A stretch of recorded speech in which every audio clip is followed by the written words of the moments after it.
Aleluia. Não cumprimentei os irmãos ainda, né? Boa noite, a graça e a paz do Senhor Jesus. Amém. Louvado seja o nome do Senhor.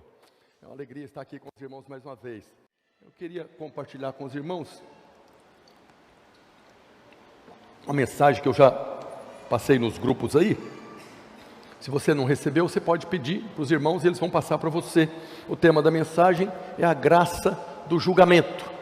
Isso está se referindo ao que Paulo diz lá em 2 Coríntios, segunda carta de Paulo aos Coríntios, no capítulo 5, verso 10.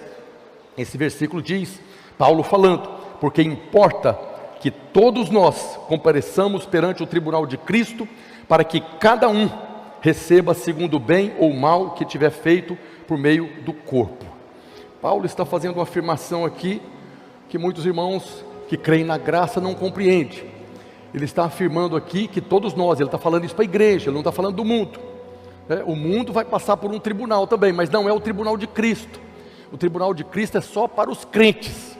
O mundo vai passar pelo grande trono branco, é o tribunal do grande trono branco, é onde eles vão ser julgados e vão prestar conta também. Mas aqui Paulo está falando que todos nós, inclusive ele, vai passar pelo tribunal de Cristo para prestar conta daquilo que nós fazemos por meio do corpo. Não é do nosso corpo, é do corpo de Cristo. Todo aquele que nasceu de novo, foi batizado, você faz parte do corpo de Cristo. Então tudo aquilo que você está fazendo, depois que você se tornou membro do corpo, nós vamos prestar conta lá diante de Deus. Então Paulo está se referindo aqui aos crentes. Somente os crentes vão passar pelo tribunal de Cristo. E aí tantas coisas que nós temos falado aqui, de pessoas que estão pregando o evangelho para tirar pessoas da igreja. A igreja é o corpo, mas essa nova religião evangélica que surgiu aí agora, os desigrejados, eles estão pregando para tirar os irmãos da igreja. Eles deveriam ler esse versículo, eles deveriam ouvir essa mensagem, que todos nós vamos prestar conta. Então são pessoas que são membros do corpo, mas está tirando gente do corpo. Ele não vive a vida do corpo, mas está tirando as pessoas do corpo. Mas aí alguém pode perguntar, mas nós não estamos debaixo da graça, sobre nós já não há mais condenação, sobre o que nós seremos julgados? É certo que nós seremos julgados, o tribunal é onde nós somos julgados, é exatamente sobre isso que eu quero falar hoje. A Bíblia mostra duas condições para os irmãos, para nós. A Bíblia apresenta duas situações para a igreja. Uma está relacionada com a vida eterna, é a chamada vida eterna. E a outra é chamado de reino dos céus. Então são duas situações para os crentes, para a igreja, mas que são distintas. Uma delas está relacionada à salvação, que é a vida eterna. Nós conquistamos isso através do crer e do confessar. É um dom de Deus. Paulo fala isso, na carta aos Efésios, porque pela graça sois salvos mediante a fé. Isto não vem de vós, é dom de Deus. A salvação, a vida eterna, nós recebemos como um presente. Essa palavra dom aqui é um presente de Deus. Deus nos dá esse presente que é a salvação. Nós não fazemos nada para merecer a salvação. O apóstolo Paulo teve um encontro com Jesus quando ele estava indo ali para Damasco, e ele recebeu de graça o presente da salvação. O ladrão do lado de Jesus na cruz também recebeu o dom de graça, esse presente da salvação. Então uma coisa é a vida eterna, que está relacionado com a salvação que recebemos pela graça, de graça, sem fazer nada. E para esses que recebem o dom da justiça, então para eles não existe mais condenação. Para nós, para todos aqueles que nasceram de novo, Paulo fala na Romanos capítulo 8, verso 1, que agora pois já nenhuma condenação há para os que estão em Cristo Jesus. Não há mais condenação. Semana passada nós falamos a respeito da tentação, a respeito do pecado. É o poder para vencer a tentação, porque nós não estamos mais debaixo de condenação para com Deus. Nada pode te separar do amor de Deus, nada pode te separar da vida eterna. Nós cremos que uma vez salvo, salvo eternamente. Mas o pecado ainda é um problema, nós precisamos vencer o pecado. Por quê? Porque ele pode interferir agora no reino dos céus, que é uma outra parte do evangelho. É tão Bíblia quanto a salvação pela graça. Mas a partir do momento que você nasceu de novo, que você recebeu o dom da justiça, o presente de Deus da salvação, não há mais condenação sobre a sua vida. Mas a palavra de Deus também fala claramente. Jesus fala no início das bem-aventuranças, ele fala: bem-aventurados humildes de espírito, porque deles é o reino dos céus. Nós precisamos compreender a diferença entre reino dos céus e reino de Deus. O reino de Deus, algum tempo atrás, eu ministrei aqui, é tudo aquilo que está debaixo do governo soberano de Deus, faz parte do reino de Deus. Todo o mundo espiritual, todo o universo, a criação, o cosmos, o tempo, tudo isso faz parte do reino de Deus. Mas dentro do reino de Deus tem essa parte, essa porção que Jesus chama de reino dos céus. Jesus diz: eis que venho, está lá em Apocalipse 22, 12: eis que venho sem demora, e comigo está o galardão que tenho para retribuir a cada um segundo as suas obras.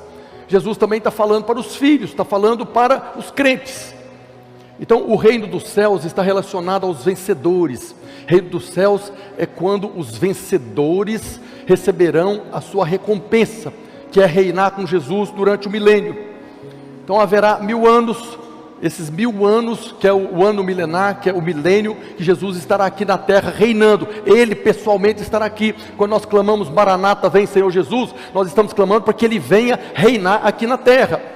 E esse reino que Ele estará reinando aqui na terra, ele tem um tempo limitado. O reino de Deus é eterno, mas o reino dos céus é limitado, é um tempo determinado. A Bíblia fala que quando Jesus entregar o reino dos céus ao Deus e Pai, então estará consumado, aí sobrará apenas o reino de Deus. Mas esse reino dos céus é quando os crentes vencedores vão receber o galardão. E quando que esse reino vai começar? Quando Jesus voltar. Por isso nós precisamos pregar o Evangelho a todas as nações. Por isso nós precisamos ansiar pela volta. Por isso nós precisamos clamar: Maranata. Porque quando Jesus voltar, então agora Ele vai estabelecer esse reino. Em Mateus 24, verso 30, Jesus dizendo, a Bíblia dizendo, né? Então aparecerá no céu o sinal do Filho do Homem. Todos os povos da terra se lamentarão e verão o Filho do Homem vindo sobre as nuvens do céu com poder e muita glória. Esse é o momento que nós cremos que é a segunda parte do arrebatamento. Haverá o arrebatamento e nós cremos, nós somos pré-tribulacionistas, nós cremos que os vencedores que estarão vistos. Eu quero ministrar uma série de mensagens agora a respeito disso. Os crentes vencedores que estão vivos serão arrebatados antes da grande tribulação. Mas depois, no final da grande tribulação, no final dos 3 anos e meio, né, que acontecerá todas aquelas situações, Jesus virá, que é esse momento aqui. Todo o olho verá. No primeiro momento a Bíblia diz que Ele vem como um ladrão, ninguém vai ver. Mas esse texto aqui está falando que toda a terra vai ver Jesus voltando. E quando Ele voltar, Ele vai descer lá em Jerusalém. Em Atos fala, quando Jesus estava subindo aos céus, sendo assunto aos céus, os discípulos estavam olhando e o anjo falou para eles: por que vocês estão olhando para Ele? Ele voltará do mesmo jeito que Ele está subindo. Então Jesus vai voltar para o mesmo lugar de onde Ele subiu. Zacarias fala disso. Zacarias 14, 4. Naquele dia estarão os seus pés, os pés do Senhor Jesus, sobre o monte das oliveiras, que está de fronte de Jerusalém para o oriente. O monte das oliveiras será fendido pelo meio, para o oriente e para o ocidente. Então ali Jesus vai voltar, vai colocar os seus pés, e ali Ele vai estabelecer o seu reino. Ali Ele vai estabelecer o ano milenar, serão 1000 anos de governo. Aí alguém pode perguntar: mas o reino já não foi estabelecido? Jesus não falou que era chegado o reino? Sim, Jesus falou isso, está escrito lá em Mateus 4,17. Daí por diante passou Jesus a pregar e a dizer. João Batista pregava essa mensagem. João Batista falava: arrependei-vos, porque está próximo o reino dos céus.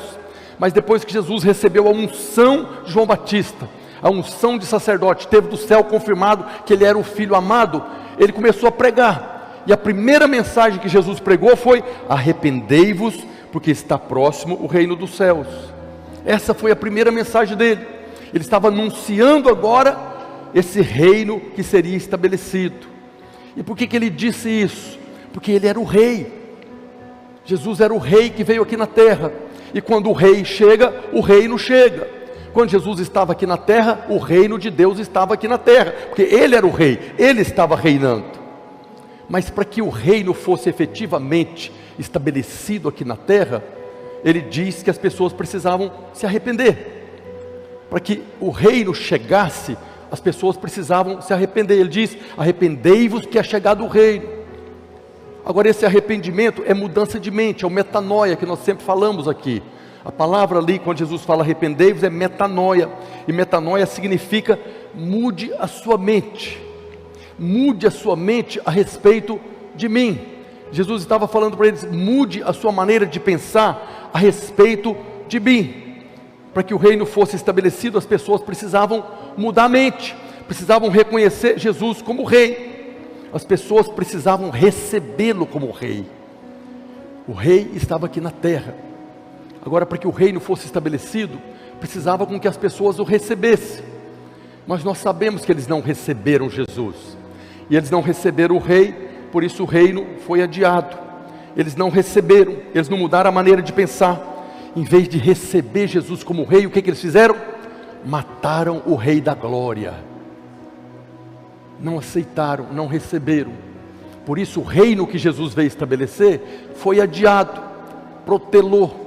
Mas os planos de Deus nunca são frustrados. Então ele vai voltar para estabelecer o reino dele aqui na terra. Aí você pode até perguntar também: mas nós não fazemos parte do reino? Sim, nós já fazemos parte do reino. Você não é mais dessa terra, você é um cidadão do céu. Mas tem 3 situações a respeito do reino dos céus que é revelado na Bíblia. Nós temos a aparência do reino. Você vê Jesus muitas vezes falando, né? Aqui é semelhante o reino, aqui comparareis o reino. Ele está falando do reino dos céus.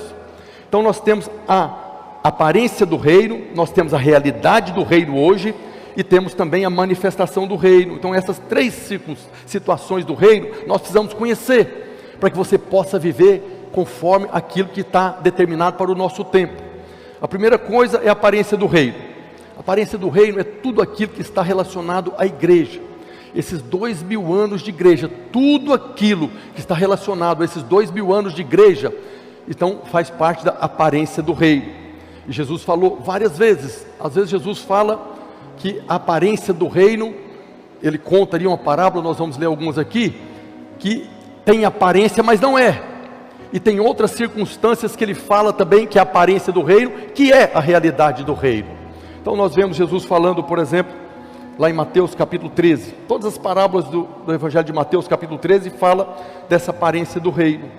Mas aqui em Mateus 13, 31 ele diz: outra parábola lhe propôs dizendo: o reino dos céus é semelhante, não está falando que é, ele está falando que é semelhante a um grão de mostarda que um homem tomou e plantou no seu campo, qual é na verdade a menor de todas as sementes, e crescida é maior do que todas as hortaliças, e se faz árvore, de modo que as aves do céu vêm aninhar-se nos seus ramos. Muitos irmãos usam essa parábola para falar que ele está falando do crescimento da igreja, que a igreja começou como se fosse um grãozinho de mostarda que foi semeado. Então Jesus é esse homem que semeou o grão de mostarda na terra, e aí esse grão de mostarda cresceu, se tornou uma árvore muito grande. A igreja cresceu, se tornou uma árvore muito grande, a ponto das aves virem assentar nos seus galhos. Mas é uma interpretação completamente errada, porque o grão de mostarda, a mostarda, os irmãos sabem, é a mesma mostarda que nós temos hoje. Ela é uma folhagem, é uma hortaliça, é um ramo pequeno. Então quando você vê um grão de mostarda sendo plantado e se transforma numa árvore muito grande, isso é completamente fora do padrão que Deus estabeleceu na criação. Lá em Gênesis no capítulo 1 fala que cada semente se multiplicará conforme a sua espécie. Então quando um grão de mostarda é plantado e se transforma numa árvore muito grande, isso virou uma aberração, isso não procede de Deus, esse crescimento não procede de Deus. E tanto é verdade que aqui fala que as aves vêm assentar nos seus ramos. As aves na Bíblia apontam para demônios. Você vê lá em Gênesis: sujeitar e dominar sobre os peixes do mar, sobre as aves dos céus. Está se referindo a demônios. Nós vemos na parábola do semeador também, quando Jesus está falando aqui, mesmo Mateus 13, a parábola do semeador fala que quando o semeador semeia a semente, esse semeador da parábola do semeador é Jesus. Ele semeou a semente, as aves vêm e roubam a semente de quem está à margem do caminho, quem está à beira do caminho.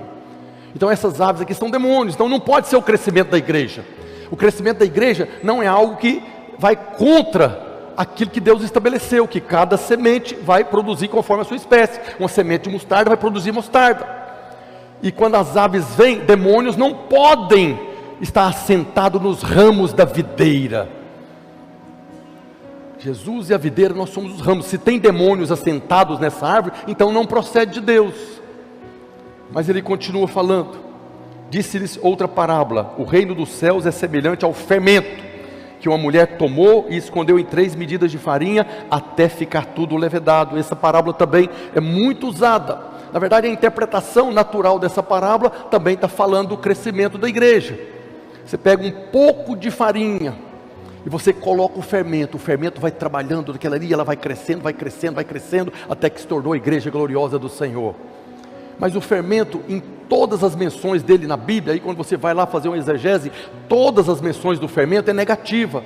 Os pães da preposição que ficava lá no tabernáculo depois do templo, são pães asmos, pães sem fermento.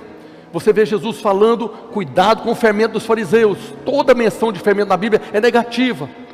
E outra coisa, nós sabemos que você põe fermento na farinha ali, cresce, ele cresce. Mas se você bota o dedo no bolo quente ali, ele murcha.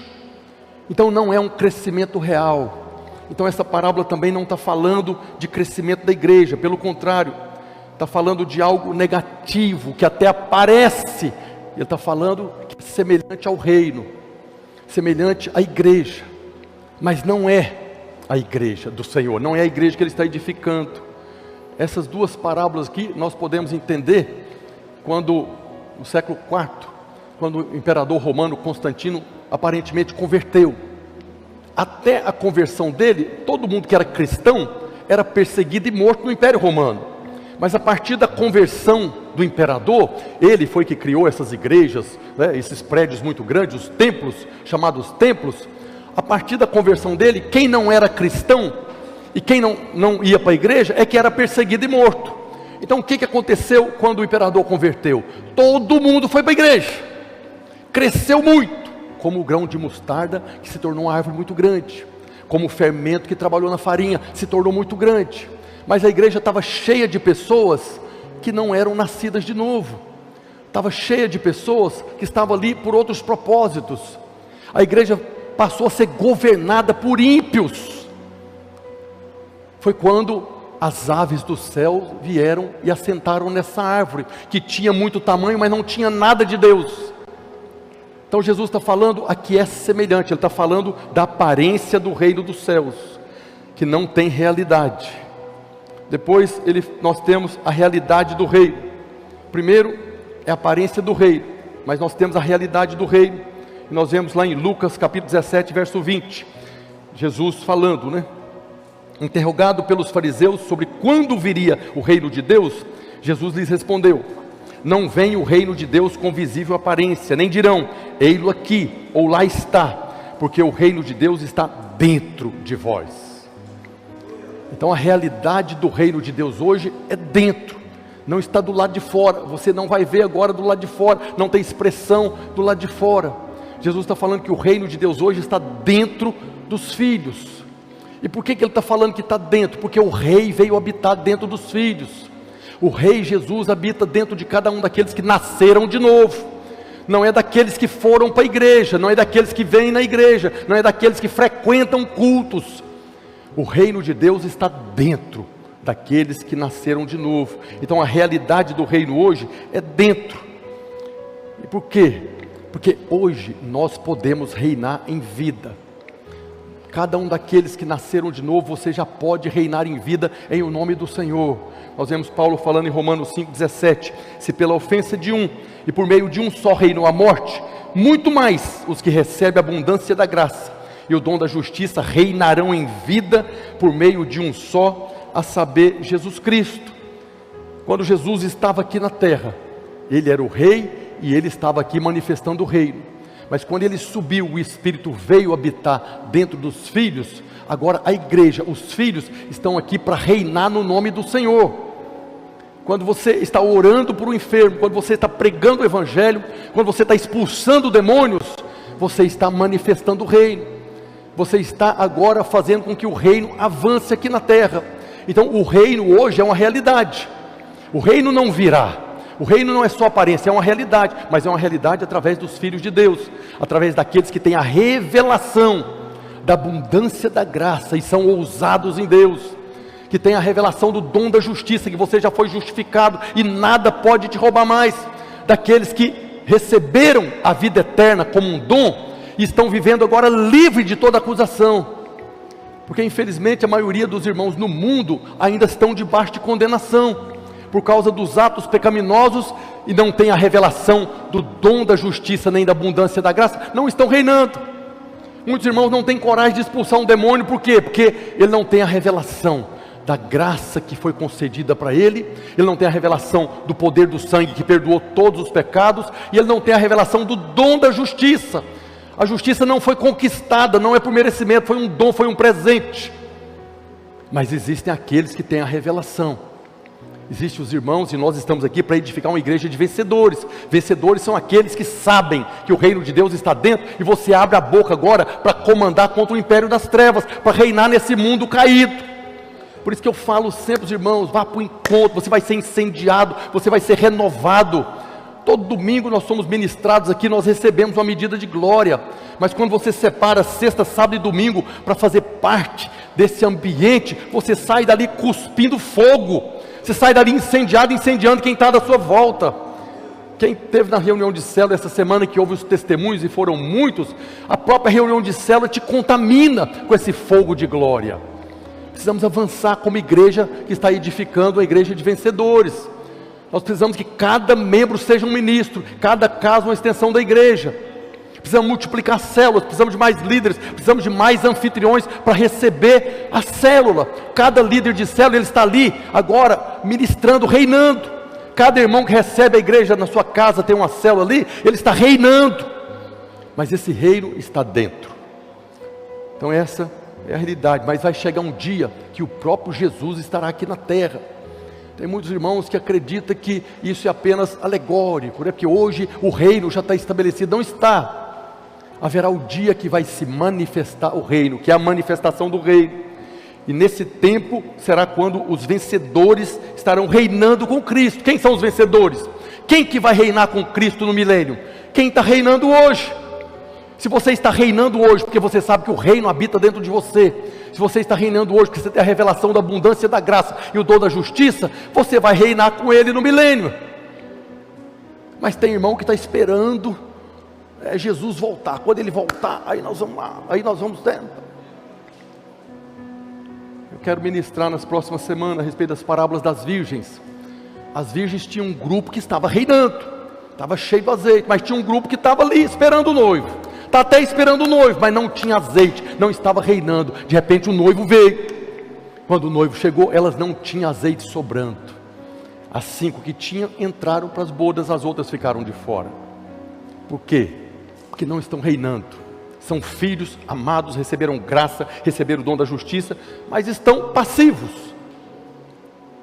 Mas nesse tempo, Jesus vai estabelecer o seu reino. Mas o que a Bíblia diz é que antes dele começar a reinar aqui, vai haver o tribunal de Cristo. Ele vai julgar os crentes. Você já vai entendendo por que nós seremos julgados. Esse julgamento não é para condenação.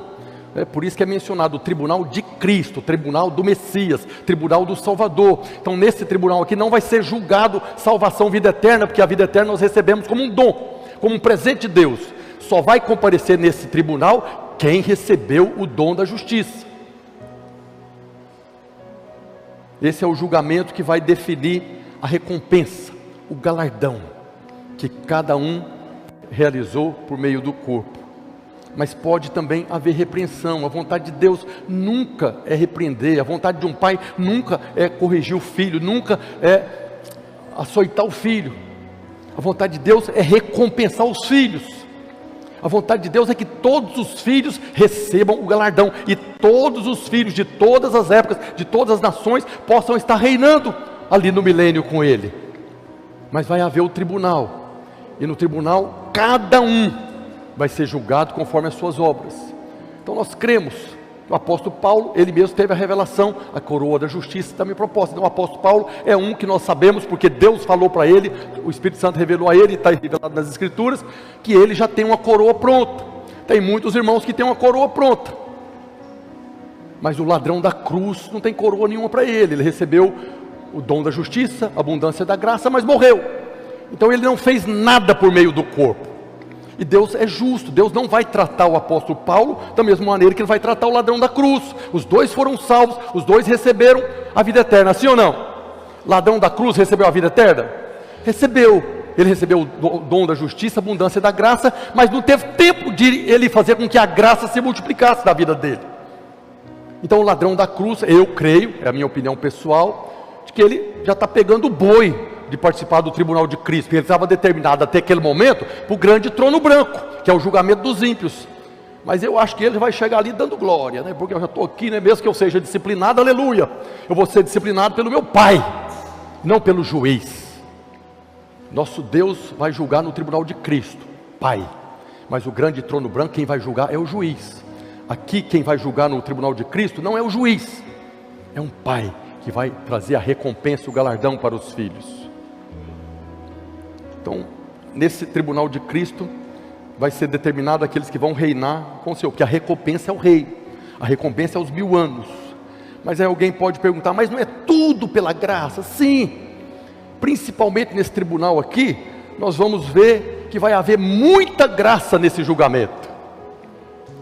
Na verdade, o que vai ser julgado nesse tribunal é a graça de Deus, é a graça que nos foi concedida, é a abundância da graça. É isso que vai ser julgado no tribunal de Cristo. O que você fez com a graça que te foi concedida?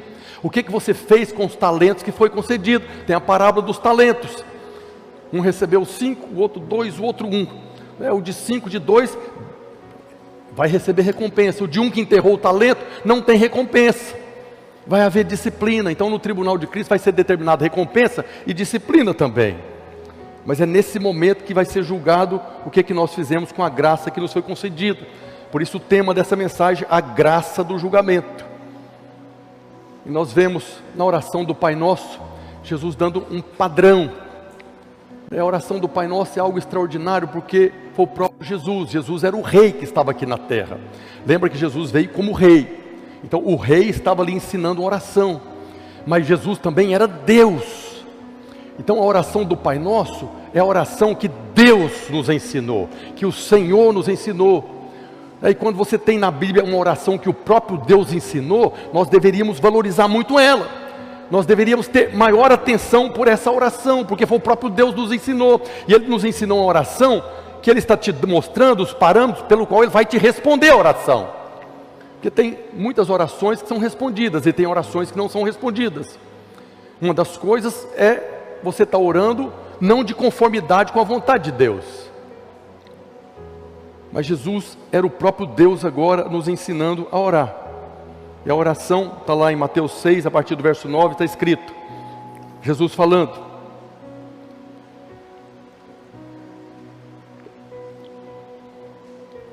portanto, vós orareis assim: Pai nosso que estais nos céus, santificado seja o teu nome. Venha o teu reino, faça-se a tua vontade, assim na terra como no céu. O pão nosso de cada dia dá-nos hoje. Perdoa-nos as nossas dívidas, assim como nós temos perdoado aos nossos devedores. E não nos deixes cair em tentação, mas livra-nos do mal. Pois teu é o reino, o poder e a glória para sempre. Amém. Então Jesus ensinou essa oração. E Ele começa a oração falando Pai Nosso. Por que Ele começou a oração nos ensinando a chamar Deus de Pai? Esse início aqui mudou completamente a oração. Os judeus nunca chamavam Deus de Pai. Jesus fez uma completa revolução na oração, nos ensinando a chamar Deus de Pai. Jesus trouxe um novo padrão de oração. Os judeus oravam, amém? Os judeus religiosos principalmente oravam e oram até hoje, mas eles nunca chamavam Deus de Pai. Jesus já chegou quebrando um paradigma de milênios. Quando você for orar, fala assim: Pai Nosso. Então Jesus estabeleceu um novo padrão de oração. Agora, por que ele fala que nós devemos chamar Deus de Pai? Porque agora nós recebemos o poder de sermos feitos filhos. Você não é mais uma criatura de Deus, você é filho de Deus. Quando você for falar com Deus, você está falando com seu Pai. Não é o Senhor, não é o Jeová, não é o Adonai, é Pai, é o Abba. Então quando você for orar, que é Deus falando, Deus está falando para você, quando você for orar, me chama de Pai, porque eu sou Pai e você é meu filho. Você agora recebeu a semente divina, você tem a mesma natureza de Deus. Você agora é filho legítimo de Deus, é o que Jesus está falando. Chame Ele de Pai, porque você é filho. Tem muitos irmãos que confundem quando Paulo fala que nós fomos predestinados para adoção de filho, né? Então eles acreditam que nós fomos adotados conforme o padrão de adoção hoje. Mas aquela adoção que Paulo está falando ali, não é adoção no padrão de hoje. Nós somos filhos gerados. Nós fomos gerados de uma semente divina, fomos gerados pelo poder do Espírito Santo. Então você é filho de Deus, você não é um agregado, você só é um filho como aquele filho pródigo que voltou para a casa do pai, é filho, não deixou de ser filho. Então Jesus nos ensina a chamar Deus de Pai. Depois ele diz, santificado seja o teu nome. Esse santificado aqui, essa menção de santo, não é em oposição ao pecado. Deus é santo, Deus não tem pecado. Então quando está nos ensinando a falar santificado seja o teu nome, ele está falando separado seja o teu nome. A palavra santo é separado. Ele está ensinando a orar aqui, separado seja o teu nome. Do que? Das coisas mundanas, das coisas desse mundo, das coisas profanas. Quando você for orar, fala Pai nosso, separado seja o teu nome. Que o seu nome não seja, aleluia, glória a Deus.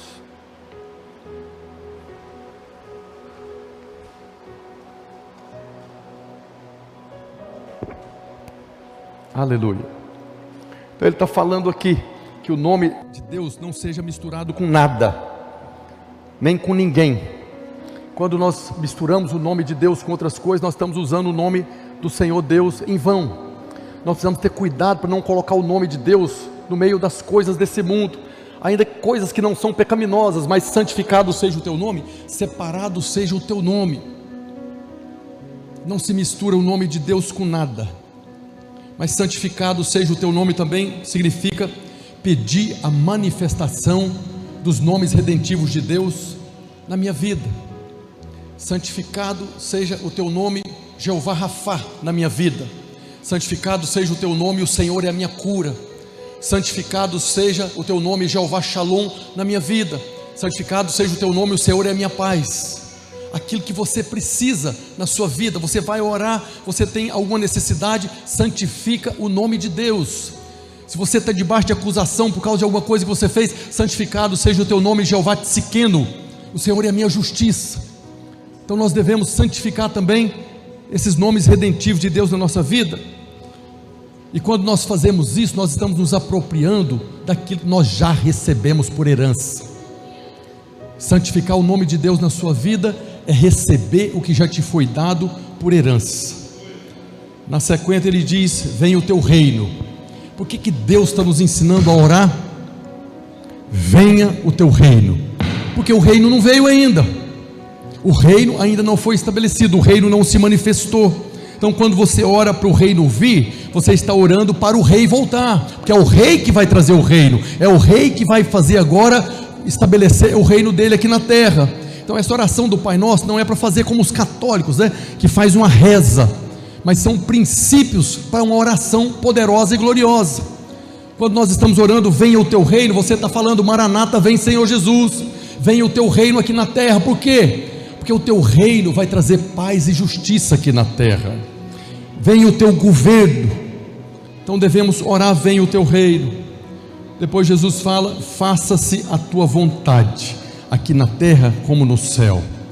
Isso para nós é muito importante, porque muitos irmãos atribuem a Deus muitas coisas que não é Deus que faz.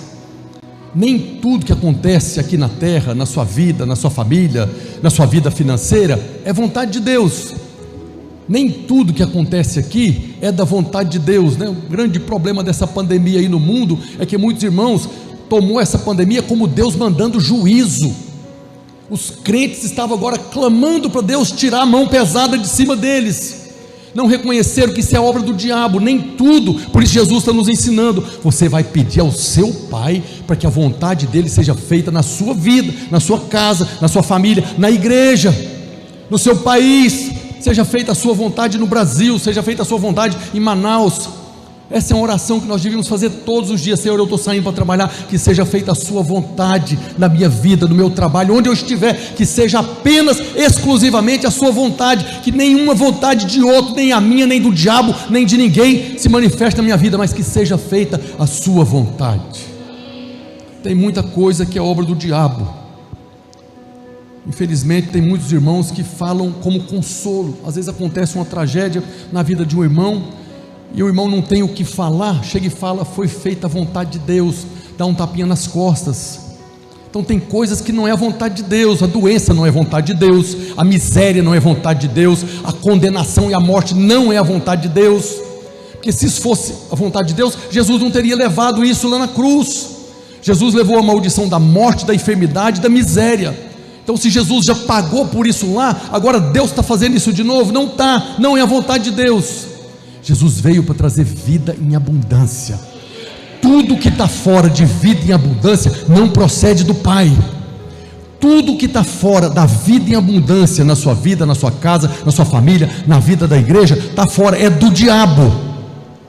A promessa de Deus é que Ele vai fazer com que todas as coisas cooperem para o nosso bem. Paulo fala isso em Romanos 8:28. Sabemos que todas as coisas cooperam para o bem daqueles que amam a Deus, daqueles que são chamados segundo o seu propósito. Então é obra do diabo, mas Deus vai fazer alguma coisa para que isso coopere para o seu bem. O inimigo se levantou na sua casa, na sua família, realizou uma obra, mas Deus vai transformar essa maldição em bênção. Essa é a promessa de Deus. Mas não foi Deus que botou a doença, não foi Deus que trouxe o desemprego, mas Deus vai fazer com que isso convirja para o seu bem. É isso que o diabo entra em desespero. Por mais que o diabo te ataque, Deus vai transformar essa circunstância em bênção na sua vida, ainda que seja te levar à maturidade, ainda que seja depender mais. Eu já falei uma vez aqui que eu li uma vez numa revista secular, um ímpio sociólogo falando que não tem nada melhor para colocar um crente de joelho orando do que uma circunstância ruim. Então são pessoas seculares que estão aí e que vê os crentes andando aí, né, como se não tivesse acontecendo nada, mas o dia que acontece alguma coisa, aí ele corre, ajoelha e ora e clama, e Deus responde. E Deus faz com que essa coisa que não foi Ele que criou, vai agora se convergir para o nosso bem. Mas é por isso que Ele está falando, está nos ensinando: faça-se a tua vontade, para que o diabo não faça nada na minha vida. Deus não permitiu o diabo fazer, né? Se tem alguém que às vezes permite o diabo fazer alguma coisa na nossa vida, somos nós mesmos. Quando eu estou pedindo que seja feita a sua vontade na minha vida, na minha casa, na minha família, como é feita a sua vontade no céu, então eu estou pedindo para Deus me guardar, para que o diabo não venha fazer as obras dele.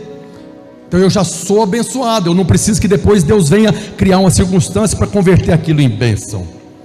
E muitas vezes nós não compreendemos, nós não temos a menor noção de como que Deus pode transformar certas tragédias em bênção. Mas isso é uma promessa, que Ele faz com que todas as coisas cooperem para o nosso bem. É a única coisa que nós temos que crer, que para Deus não há impossíveis. Depois Jesus continua a oração: o pão nosso de cada dia dá-nos hoje. O Senhor Jesus, que é Deus, está nos ensinando a pedir pão todo dia. Todo dia. A vontade de Deus é que você vá até Ele todo dia. Todo dia nós devemos chegar diante do nosso Pai e pedir pão, pedir provisão. Todos os dias. Isso fala de um relacionamento. Quando Jesus está nos ensinando a procurar o Pai todo dia, é para ter um relacionamento com Ele. A vontade de Deus é ter relacionamento com seus filhos. Ele não vai te dar o pão para a vida inteira, Ele não vai te dar provisão para a vida inteira. Ele quer te dar todo dia, é como o maná do céu. O maná de ontem não serve para hoje, apodrece. Então todos os dias, Deus, que é Pai, quer que você vá até Ele e peça a provisão. Por que Deus já não dá o pão para a vida inteira? Porque a maioria dos irmãos, se pegar o pão para a vida inteira, vai embora, não volta nunca mais. Nunca mais vai falar com Deus. Agora, esse pão que Jesus está falando não é apenas o pão natural. é também o maná do céu, a palavra de Deus, a revelação da palavra. Jesus está nos ensinando que todos os dias nós devemos chegar para o nosso Pai e pedir a revelação da palavra, do maná, do pão vivo. Jesus é o pão vivo do céu. Então Jesus está nos ensinando que todos os dias nós devemos buscar um conhecimento dele, o conhecimento da palavra dele, porque é a revelação da palavra que muda a nossa realidade. É a revelação da palavra de Deus que tem o poder de mudar a nossa história, da nossa família, da nossa casa. Então toda vez que você for ler a Bíblia, ore: o pão nosso de cada dia dá-nos hoje, porque vai vir pão do céu para você ali, da leitura da Bíblia. Todas as vezes que você for na reunião da célula, o pão nosso de cada dia dá-nos hoje. Abençoa o líder, porque ele tem uma palavra de Deus. Quando você vem para o culto e ora: o pão nosso de cada dia dá-nos hoje. Quando você vem para o culto, ore para Deus: Senhor, abençoa o pastor, dê a ele sabedoria, dê a ele graça para trazer revelação para a igreja, dê a ele graça para servir o pão do céu. Eu lembro em Goiânia, quando estava lá, todo domingo, quando ia para o culto, eu orava. É o pastor Aloysio, é um mestre da palavra de Deus, mas todo dia falava: o pão nosso de cada dia dá-nos hoje, porque o pão é servido. Mas quando o pão é servido, tem pessoas que comem e tem pessoas que não comem, sim ou não? Quando a palavra é pregada, tem pessoas que recebem, tem pessoas que não recebem. Então quando você vem para o culto, por exemplo, que vai ter uma pregação, e você ora: Senhor, o pão nosso de cada dia, Pai, o pão nosso de cada dia me dá hoje, certamente você vai receber. Então os irmãos precisam orar para que você possa, para que o pastor possa servir o pão e que você possa receber o pão.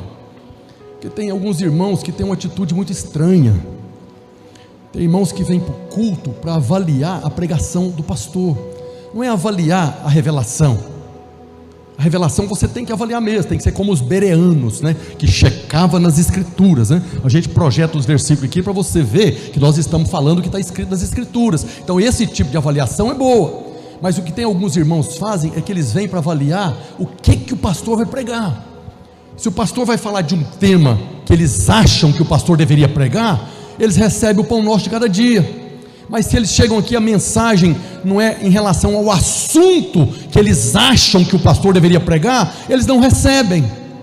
Então eles ficam numa postura assim, que o pastor precisa pregar outra palavra. Por que o pastor está pregando isso aí? Tem coisas muito tristes que já aconteceu aqui, que eu fiquei sabendo depois. Teve uma ocasião, eu estava pregando aqui uma série de mensagens a respeito de Apocalipse, eu quero voltar a pregar, e tinha irmão lá atrás fazendo rodinha, falando: ninguém quer escutar isso que esse pastor está falando não, quem quer escutar isso aí? Ele não está julgando o que o pastor está pregando, ele está julgando a palavra de Deus. E todos nós compareceremos perante o tribunal de Cristo para prestar conta daquilo que fazemos por meio do corpo.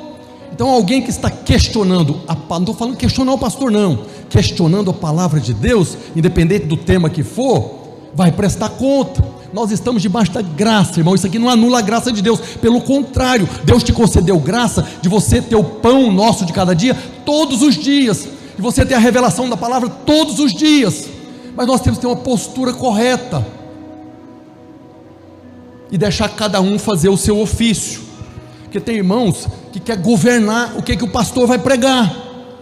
Tem irmãos que acham que o pastor tem que pregar isso aqui, agora tem que pregar aqui, e fica arrumando confusão na igreja, confusão na célula. Precisamos parar com isso. Precisamos ter revelação que todos nós compareceremos perante o tribunal de Cristo e vamos prestar conta. Como eu falei dos desigrejados, estão tirando gente da igreja, estão falando que não precisa mais fazer parte do corpo.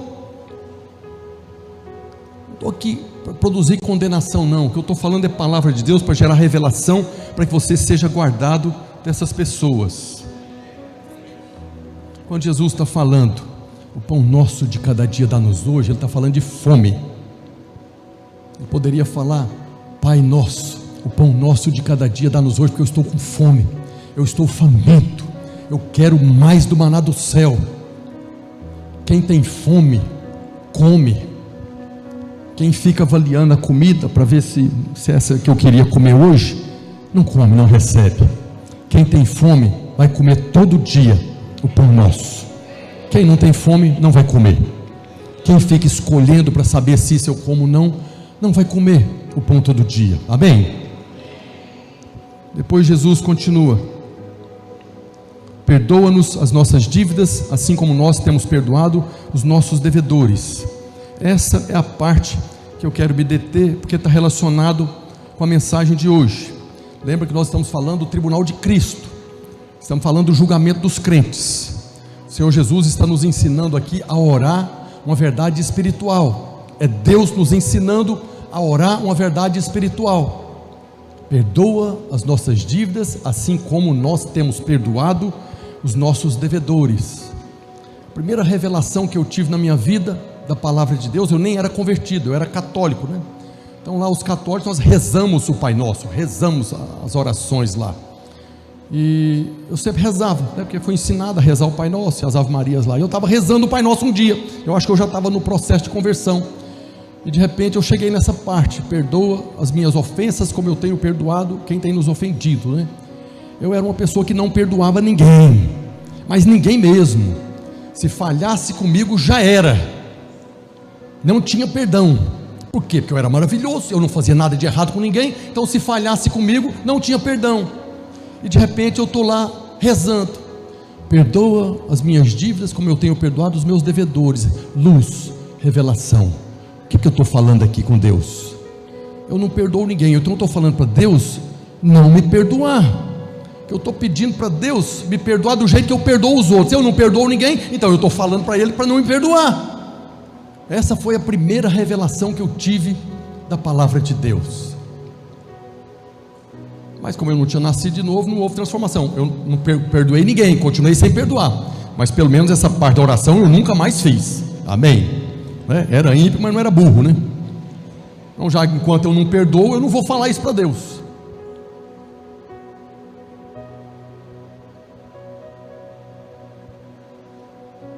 Aí pessoas têm dificuldade em relação a essa condição para ser perdoado. Pastor, mas nós já não fomos perdoados. Você pregou agora semana atrasada que o poder do sangue de Jesus perdoou todos os nossos pecados. É verdade, os pecados nossos foram perdoados pela graça. Mas Jesus está falando que nós devemos rogar ao Pai para Ele nos perdoar conforme nós perdoamos. E Ele ainda reafirma, se tem uma coisa que Ele reafirma na oração do Pai Nosso, é a respeito do perdão. Lá em Mateus 6,14, depois que Ele completa a oração, que Ele fala o amém, Ele pega e fala: porque se perdoardes aos homens as suas ofensas, também vosso Pai Celeste vos perdoará. Se porém não perdoardes aos homens as suas ofensas, tampouco vosso Pai vos perdoará as vossas ofensas. Jesus fez questão de enfatizar essa parte, que nós só recebemos o perdão se nós perdoarmos. Isso aqui está relacionado à obra que nós estamos realizando por meio do corpo. É aqui que entra a graça do julgamento, é aqui que entra a graça do tribunal de Cristo. O perdão de Deus é incondicional, amém? O perdão é como uma cachoeira, lavando os nossos pecados. Fomos perdoados os pecados passado, presente e futuro. Mas por que Jesus está colocando essa condição aqui? Porque tem uma posição para receber o perdão. Lá na cruz, nós fomos perdoados de todos os nossos pecados, mas não apenas nós. Olha o que está escrito lá em 1 João capítulo 2, verso 2. E Ele, Jesus, é a propiciação pelos nossos pecados, e não somente pelos nossos da igreja, mas ainda pelos do mundo inteiro. Então na cruz há provisão de perdão para todo mundo. Mas Jesus colocou uma condição: que nós, os filhos que recebemos a vida eterna, podemos não receber o perdão. Não é que Ele não perdoou, nós não recebemos. É a mesma coisa do pão. Ele dá o pão, mas se você não tem fome, você não come. Ele deu o perdão, mas se você não estiver na posição, aqui entra uma separação entre vida eterna e reino. Porque o perdão que nós recebemos por causa da justiça de Deus em Cristo. É uma posição. Existem duas justiças na palavra de Deus: existe a justiça da lei e a justiça de Deus em Cristo, que foi operada lá na cruz. Quando nós recebemos o perdão dos nossos pecados, a base de justiça pela qual nós recebemos o perdão é a justiça de Deus em Cristo na cruz. Não foi a justiça da lei. Mas quando eu decido não perdoar, que justiça que eu estou usando? Quando eu chego para alguém e falo: não vou perdoar porque ele não merece o perdão, o que eu estou falando? Que o perdão que eu recebi de Deus é porque eu merecia. é que eu era bom demais. Agora esse miserável aqui, que está me devendo, eu não perdoo porque ele não merece. Então eu estou usando a justiça da lei, a lei do merecimento. A lei de Deus é uma base de relacionamento. Na lei de Moisés eu tinha que fazer para receber, mas na justiça de Deus em Cristo, eu creio que Cristo fez e eu recebo. Por isso eu recebo o perdão. Tem duas posições. Tem aqui a justiça de Deus em Cristo, e do lado de cá tem a justiça da lei.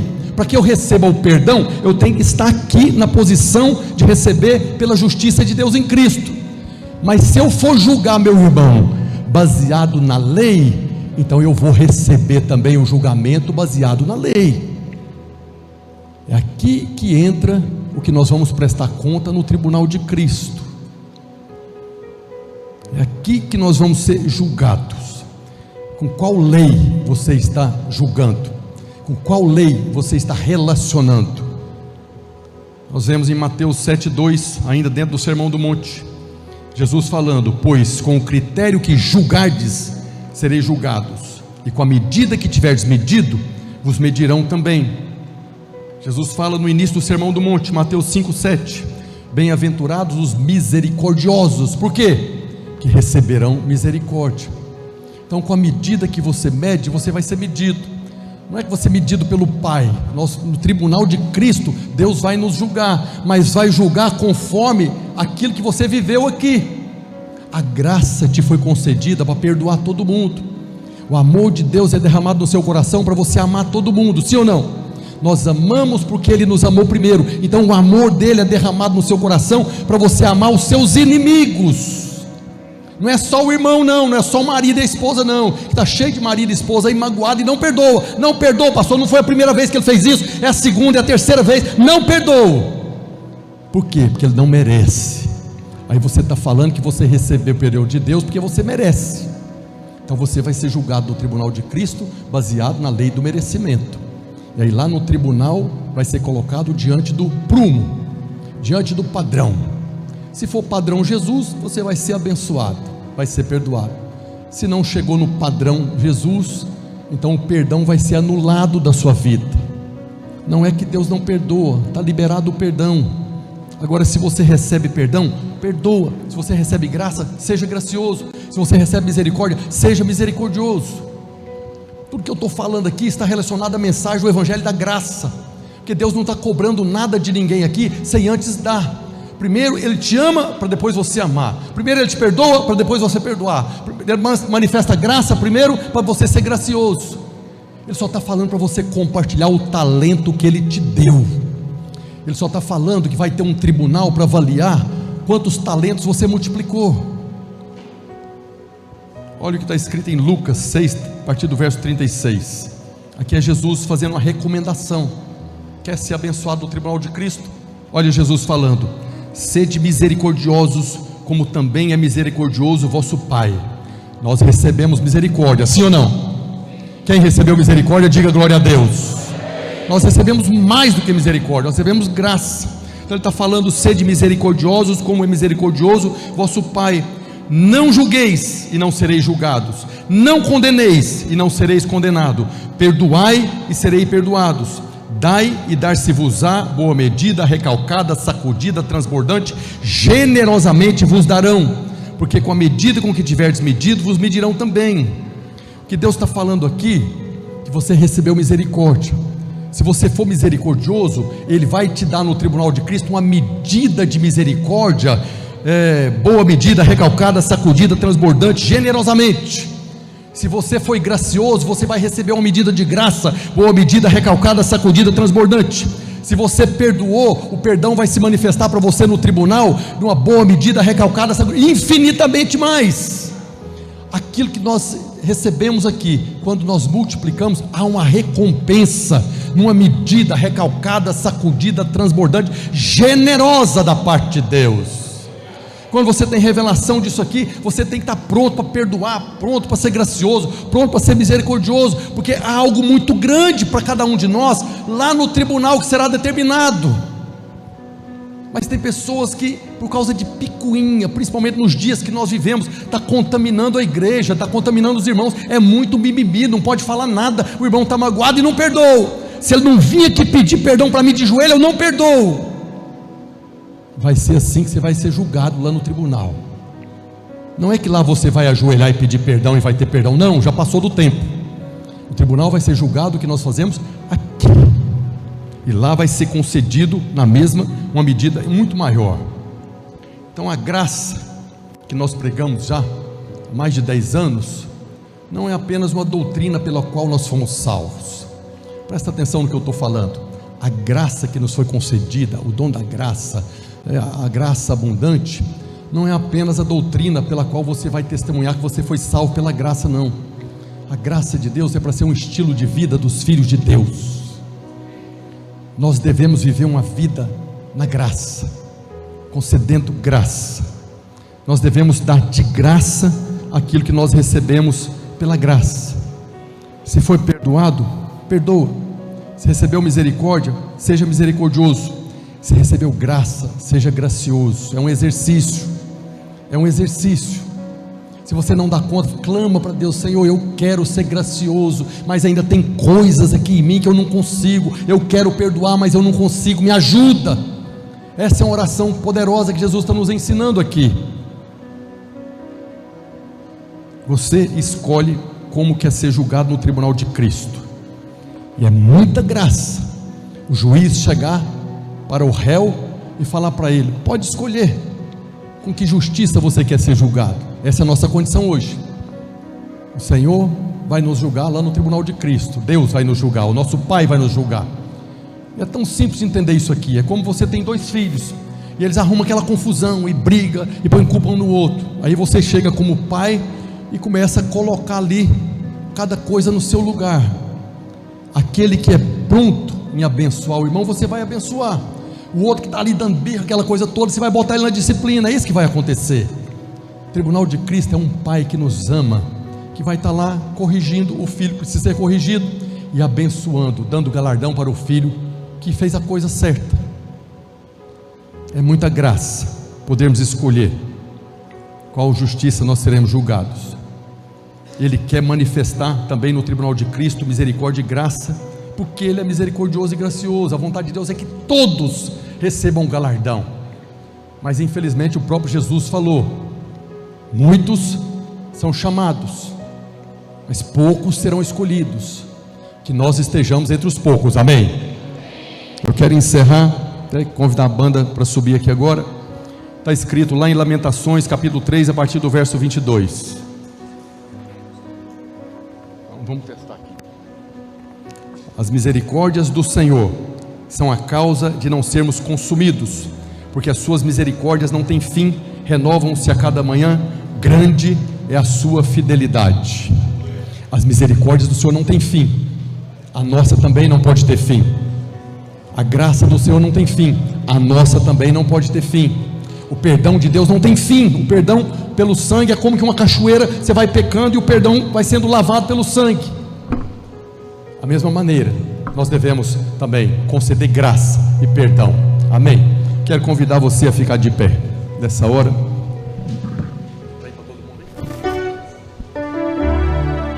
Essa é uma mensagem para nós orarmos. Nós somos abençoados aqui com toda sorte de bênção, amém?